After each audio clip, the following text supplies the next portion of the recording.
Okay, so something in attorney Mitch Jackson's LinkedIn newsletter really caught my eye this week. Oh, yeah. Yeah, it was this article about how VR can create false memories.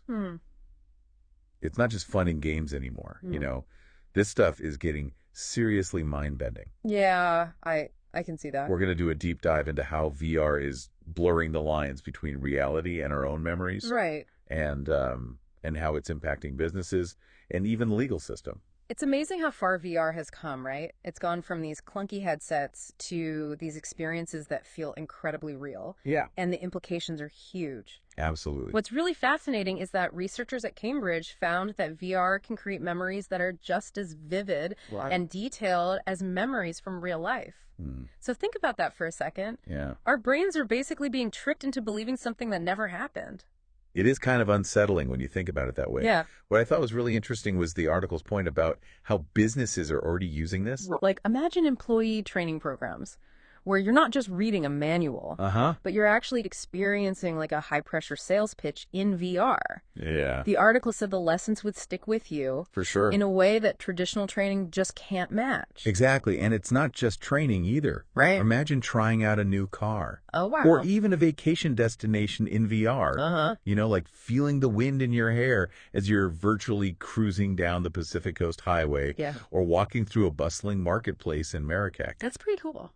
These experiences could make you feel like you've already owned the product or been to the destination. Yeah. Which could really influence your buying decisions. So it's like VR is creating these shortcuts in our brains. Like we fast forwarded through the actual experience. That's a great way to put it. Yeah. And it raises all sorts of questions about how this technology might be used. Yeah. Or misused, even to shape our perceptions and behaviors. Have you ever encountered VR being used in this way?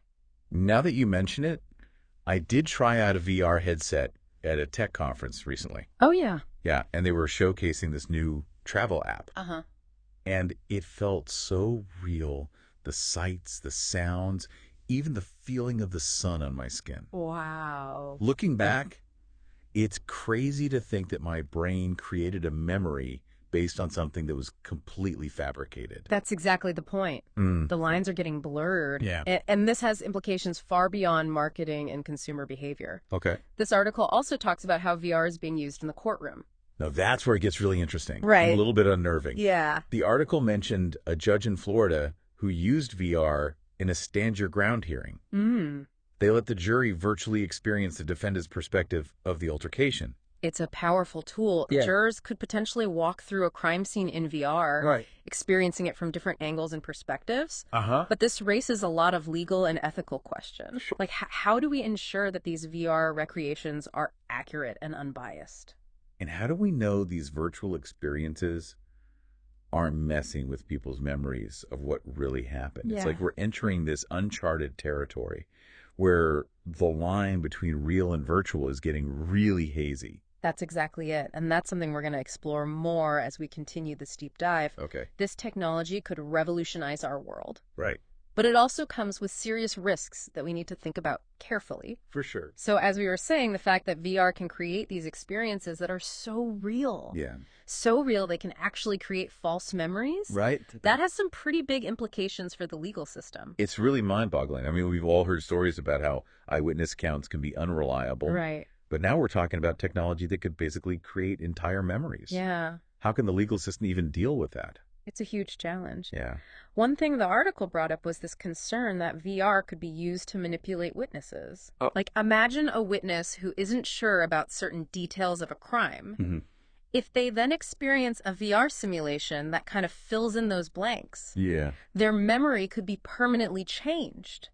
Even if the VR scenario isn't completely accurate. So you're saying you could basically implant false memories into a witness's mind? Yeah. Memories that they would actually believe are true? Yeah. That's terrifying. It is a chilling thought. Yeah. And it raises questions about whether VR evidence should even be allowed in court. Right. Could a VR recreation of a crime scene sway a jury? Even if it's based on incomplete or biased information. Yeah. How do we make sure that justice is served when the very idea of reality is being manipulated? It's like we're stepping into a science fiction novel or something. Yeah. But this is actually happening right now. The technology is already here. Exactly. And that's why it's so important to be talking about this now, before VR is everywhere in our legal system. We need to be thinking about safeguards. Okay. How to make sure VR evidence is real, and how to make sure it's used ethically. Okay, so the article mentioned VR could create bias in jurors. Right. Can you explain that a little more? Sure. Imagine a juror experiencing a crime scene through a VR headset. Right. VR is so immersive it could make them feel really strong emotions. Maybe a strong sense of empathy for the victim. Right. Or even prejudice against the defendant. Yeah. Even if those feelings aren't based on facts. So it's like VR could bypass our logical thinking and just tap right into our emotions. Exactly. That's incredibly powerful. Yeah. Especially in court where objectivity is so important. Exactly. And it's not just jurors either. Right. VR could be used to pressure suspects into confessing. Oh, wow. Imagine a suspect in a VR environment that simulates a police interrogation, complete with all the psychological pressure tactics. Yeah. It's easy to see how someone could be pressured into saying they did something they didn't in that kind of stressful and confusing situation. So we're not just talking about VR distorting memories. Right. But also about it influencing people's behavior and decisions in a really powerful way. Yeah. It's like we're giving lawyers and the police a whole new set of tools. Right. Tools that could be used for good or bad. Exactly. And like with any powerful technology, it comes down to how we use it. Yeah. We need to be really careful about the ethical implications of VR in the legal system. For sure. And develop clear rules and regulations to make sure it's used in a way that's fair and protects people's rights. It all seems so overwhelming, to be honest. Yeah. Like, where do we even start to address these issues? It's definitely complicated, but I think the first step is just awareness. Okay. If we understand the risks and challenges of VR, then we can start having those conversations about how to handle them and how to use this technology in a way that benefits everyone. I feel like we've just scratched the surface of this topic, and it's already blowing my mind. It really is. And as VR technology gets even better, the implications for the legal system are only going to get bigger. Yeah. So it's important that we stay engaged, informed, and proactive in shaping the future of VR and how it's used in our pursuit of justice. It's wild to think we're at this point already where VR could actually impact our legal system. Yeah. This isn't sci-fi anymore. This is like happening now. It is, and it's happening fast. Yeah. We've been talking about how VR creates these crazy, real experiences that can actually lead to false memories. Yeah. But how do we handle this? Right. How do we do it in a way that's fair and protects our legal system? Right, because it feels like we're on this tightrope. Yeah. On the one hand, VR could make the legal system better, more efficient, more effective. Right. But then on the other hand, there's this huge risk of manipulating people. Exactly. And that's why we need to be talking about this now. We need to set some ground rules before VR gets even more advanced and before it's everywhere. So what would those rules look like? Where do we even start?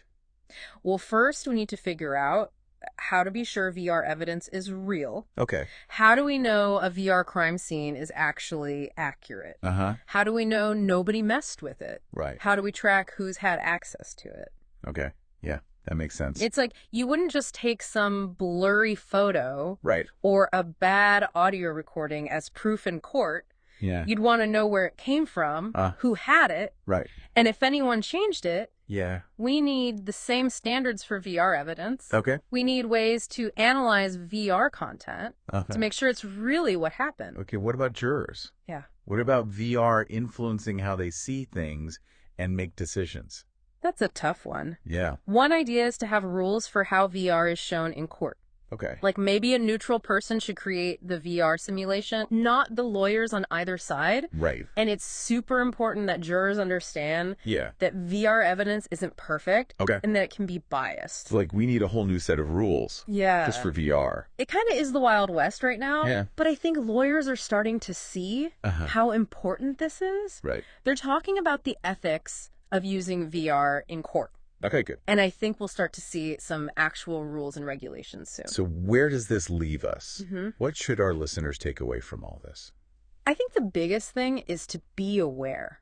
Oh. Be aware of how VR could affect our legal system. Yeah. This technology is powerful. For sure. It could do good things or bad things. Yeah. It's up to all of us to stay informed, to talk about these things, and to make sure VR is used responsibly. Okay, that's a powerful message. Yeah. We can't just let this technology decide our future. Right. We have to make sure it's used fairly to protect people. And to make sure it makes things better for everyone. Exactly. This has been a crazy deep dive. It has. And I hope everyone listening is as fired up as I am to be part of this conversation about VR and how it's changing our world. Me too. Thanks for joining us, everyone.